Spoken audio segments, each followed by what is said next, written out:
To gain the qualification of the PgDip in Occlusion and Porcelain Veneers, you will attend as a treatment provider for the 6-day course or as an assist observer. You will then complete a case presentation on the case during the course or one outside. You will then complete online training, which is a structured approach that the BSA faculty will guide you through. The online education that must be completed is in the form of masterclasses and complete courses, which are found on BSA Online.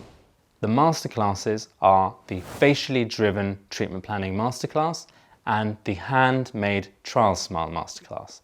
The complete courses are the additive rehab complete course and the functional occlusion complete course. Once this is completed and assessments are passed by our faculty, you will then be able to gain the qualification that very few dentists across the world will ever receive.